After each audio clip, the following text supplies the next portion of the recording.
Hey everybody, I just wanted to give you a little bit more practice on geometric and arithmetic recursive definitions. So let me get my desktop up here so I can write on this.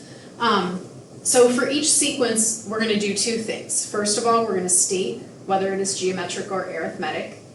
And then the second thing, so you have a box for each, then you are going to write a recursive definition. So in this one, you're going to state whether or not it's geometric or arithmetic, and then in the second one, that's where you're going to write that recursive definition. So remember, there are kind of three parts to that recursive definition, so we're going to go over those here really quick. So first thing we want to do is we want to look at this one, and we want to determine if that's geometric or arithmetic. And just looking at that, you should be able to tell that that is not an arithmetic sequence, because the difference between 8 and 40 is 32, but the difference between 40 and 200 is much bigger than that.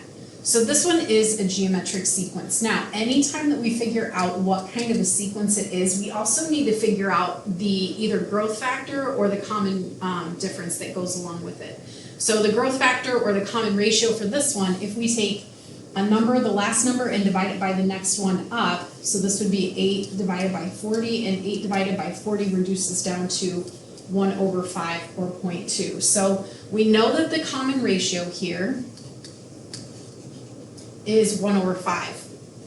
It's important that you still figure out what that common ratio is if it's a geometric sequence. You are still going to need that. So now what we're going to do is we are going to get our recursive definition. So the very first thing that we need to do with our recursive definition is we want to state what our initial value is. So for that one, and it doesn't really matter what we call this function, we'll just call this one f. So f of 1, because remember, this is saying our first number is 200. Okay, but we also have to know how do we get to all the other outputs. So in order to get the next output, we have to multiply by 1/5. So we say f of n, and that just means any other step or output we get by doing f of n minus 1. Sorry, that's a 5, not an f. I don't know my letters for my numbers anymore, apparently. F of n minus 1, and remember, this whole piece right here just means, it's just saying this is the previous output, and what we're going to do with it is multiply it by 1/5. The very last piece that you need is that domain, and that tells you what inputs this part is good for. So if you have a 1 here, then this should be n is greater than or equal to 2 here.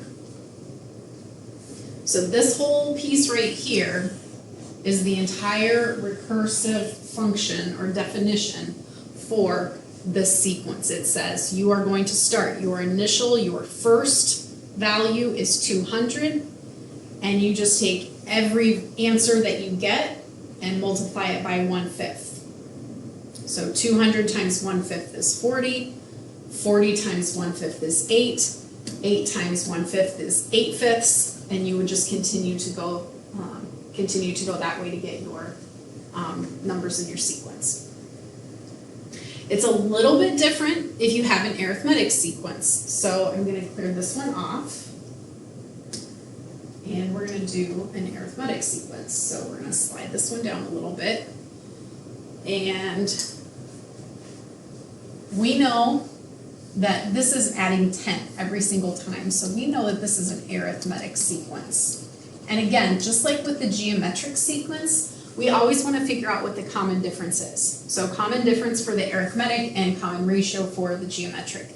So the common difference, and again, you just take this number here, subtract this number here, the common difference is 10. So now we're going to take that information and we're going to use it to set up that recursive function. So with the recursive function, remember there are kind of 2.5 to 3 pieces depending on how you want to look at it. So the first thing you have to do is say, okay, starting point. So we'll call this one G. So G of 1. That just tells us my first number is going to be 10. After that, we need to tell how to get all the rest of the inputs. So that's where that common difference comes in. So we're going to do g of n, or x, whatever you want to use here, is equal to, take the previous output, that's the g of n minus 1, and add 10 to it. Then the last part is the domain. So whatever your number is here, whoops,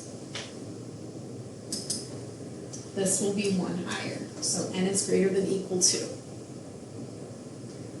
If you have any questions, please let me know. Try the rest of these. I'll put them on Edpuzzle, and I will also post answers for these so you can check to make sure that you are doing these correctly. So let me know if you have any questions. We'll have our checkpoint on Thursday and Friday over just the recursive.